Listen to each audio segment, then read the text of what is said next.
মনে রাখবে, আমরা এই শরীর দিয়ে কত রকমের পাপ করছি। জীব হত্যা করা, তাই তো, কত রকমের অপরাধ আমরা এই দেহ দিয়ে করছি। দ্বিতীয় হলো বাচিক, মানে মুখ দিয়ে।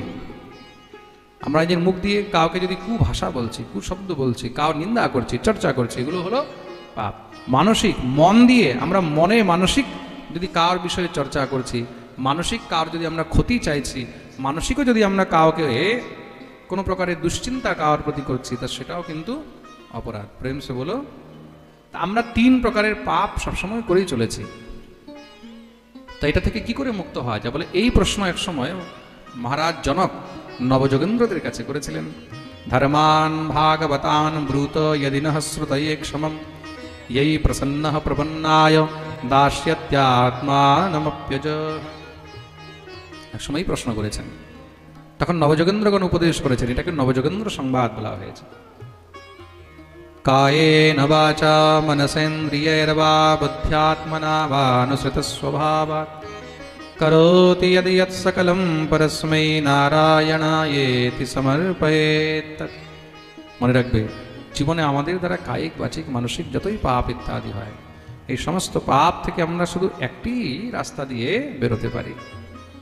এই পাপ থেকে মুক্ত হওয়ার একটি উপায় আছে, কি বলে? নিজের সর্বস্ব নিয়ে ভগবানের চরণে সমর্পণ করে দেওয়া। বলে প্রভু যা হয়ে গেছে হয়ে গেছে, আজ পর্যন্ত যা করেছি করে নিয়েছি, আর জীবনে দ্বিতীয়বার এই পাপে কখনো প্রবৃত্ত হব না। প্রেম সে বলো।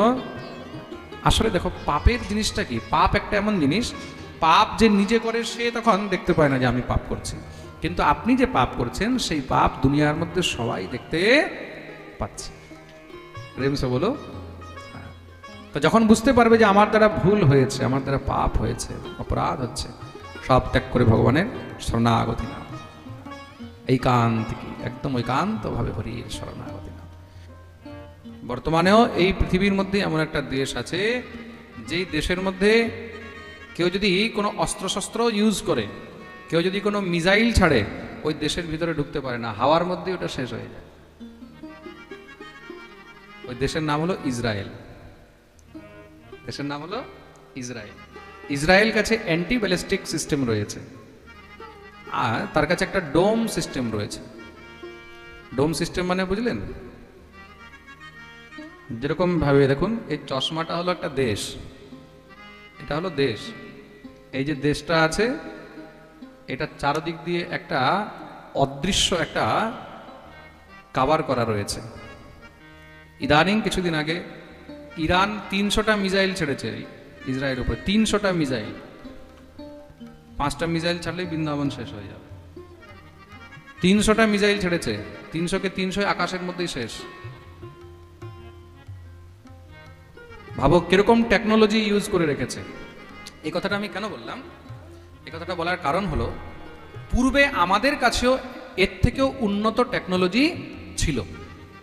এই নরকাসুরে যখন আপনারা প্রসঙ্গ পড়বেন, এই নরকাসুরের প্রসঙ্গের মধ্যে জানেন, যেরকম করে আমি আপনাদেরকে বুঝালাম না, সেম এরকম করে লেখা রয়েছে।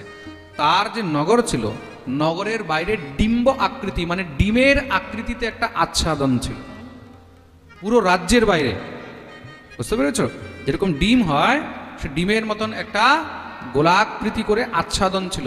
কেউ যদি অস্ত্র শস্ত্র ব্রহ্মাস্ত্র যা কিছু ইউজ করুক না কেন, মানে ওই আবরণটার ভিতরে কোনো অস্ত্রই কাজ করবে না, সব বাইরেই শেষ হয়ে যাবে। এই লেভেলের টেকনোলজি লাগিয়ে রেখেছিল। বিচার করে দেখুন। প্রেম সে বলো। কোনো শূদ্র, সেও যদি ভগবত ভক্ত হয়, সেও যদি হরিভক্ত হয়, তখন সেও কিন্তু বন্দনীয় হয়, সেও পূজনীয় হয়। কোনো শূদ্র যদি পাঠ করছে, ভগবানের কথার গুণগান করছে, হরিকথা গায়ন করছে, সে যদি মাথায় তিলক, গলার মধ্যে মালা ধারণ করে রেখেছে, পরম বৈষ্ণব, তখন সেও কিন্তু বন্দনীয়। তাকে দেখে কখনো ঘৃণা করবে না, কখনো ছোট মনে করবে না। দেখুন, দুটার মধ্যে অনেক পার্থক্য রয়েছে। ব্রাহ্মণের বৃত্তি হরণ করা এটা অপরাধ, কিন্তু বৈষ্ণবীয় আচরণ এটা কিন্তু শ্রেষ্ঠ। তা কোনো শূদ্র যদি বৈষ্ণব হয়, তখন সেও কিন্তু বন্দনীয় হয়। দুটা জিনিসের পার্থক্য বুঝতে হবে। বৈষ্ণব হয়ে ভগবত সেবা করা, পাঠ ইত্যাদি, বা কোথাও মারা ধর্মীয় আচরণ করে কাউকে উপদেশ করা, এটার মধ্যে কোনো দোষ নেই। কিন্তু এই উপদেশের দ্বারা নিজের উপার্জন করা, এটাতে দোষ। দোষ কোথায়? উপদেশের দ্বারা উপার্জন করলে, অন্য জিনিসে কোনো দোষ নেই। প্রেম সে বলো। মা নিজের সন্তানকে কিভাবে পবিত্র করে? মা নিজের সন্তানকে কিভাবে পবিত্র করে? হাত দিয়ে। কি দিয়ে পবিত্র করে? হাত দিয়ে। পায়খানা করলে কি স্নেহ দিয়ে পরিষ্কার করবে? আরে মধুরা।